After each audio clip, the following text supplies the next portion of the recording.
Isang araw, isang santo,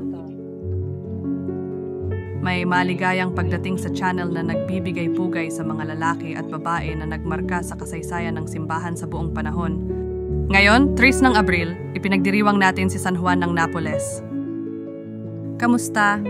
Si San Juan ng Napoles, nakilala rin bilang Giovanni Regina, ay isang Dominikong monghe at kilalang teolohista at pilosopo na Tomasino noong simula ng ika-14 na siglo. Si Juan ay ipinanganak sa Napoles sa ikalawang kalahati ng ika-13 na siglo. Wala tayong kaalaman tungkol sa kanyang pamilyang pinagmulan.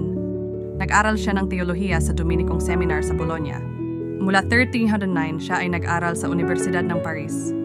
Nakakuha siya ng master sa teolohiya noong 1315. Nagturo siya sa Paris mula 1315 hanggang 1317. Noong 1317, lumipat siya sa Dominicong paaralan ng San Domenico Maggiore sa Naples, kung saan siya ay naging propesor noong 1319. Si Juan ay nagpanukala para sa pagkanon ni Tomas de Aquino. Noong Agosto 1319, siya ay nagpatotoo sa unang proseso ng pagkanon ni Aquino sa Avignon. Noong 1322, siya ay pumalit kay Guglielmo da Tocco bilang tagapangalaga ng ikalawang proseso. Isa siya sa mga teolohista na konsultado ng Papa Juan XXII noong 1322 habang binubuo ang bulalak na Cum Inter Nonnulos noong 1323 na kumukondena sa doktrina ng Franciscan ng absolutong kahirapan ni Kristo. Ang kanyang mga sinulat ay nagpapakita na ang kanyang posisyon ay napakalapit sa kay Juan XXII. Si Juan ay dumalo sa pangkalahatang kapitulo ng mga Dominikano sa Bordeaux noong Hunyo 1324. Noong 1325 siya ay bumalik sa Naples. Siya ay tagapamana ni Bartolomeo de Capua noong 1328, Bernardo de Lautrec noong 1335 at Ricardo Schillato noong 1341. Siya rin ay ibinigay ng mga gawain sa administrasyon ng Hari Roberto at Reyna Juana I. Noong 1343, pinangalanan siya ni Juana bilang kura at kaanak ng Royal House. Noong 1348, siya ay sumama sa kanya sa Avignon, kung saan siya ay sumumpa sa katapatan sa Papa at tumanggap ng isang dispensa para sa kasal kay Luis de Tarento.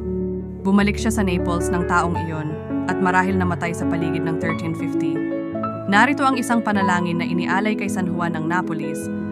O Diyos na makapangyarihan, nagpapasalamat kami para sa buhay at patotoo ni San Juan ng Napoles na namuhay ng may pananampalataya at debosyon bilang lingkod ng iyong simbahan. Ibigay mo sa amin ang biyaya na sundan ang kanyang halimbawa ng kabanalan at paglilingkod at patnubayan kami sa landas ng katotohanan at pagmamahal. San Juan ng Napoles, ipanalangin mo kami sa Diyos. Idalangin mo kami sa aming mga pangangailangan at mga pakikibaka at tulungan kaming lumago sa pananampalataya at pagmamahal sa Diyos at sa aming kapwa. Naway tulad namin, mabuhay kami ayon sa iyong mga aral at magpatotoo ng iyong pag-ibig sa mundo sa paligid namin. Amen. May iba pang mga santo na ipinagdiriwang ngayong araw. San Ricardo ng Chichester, ipakikilala namin sila sa aming mga susunod na video. Maligayang yung pagdiriwang sa lahat ng ipinanganak ngayong araw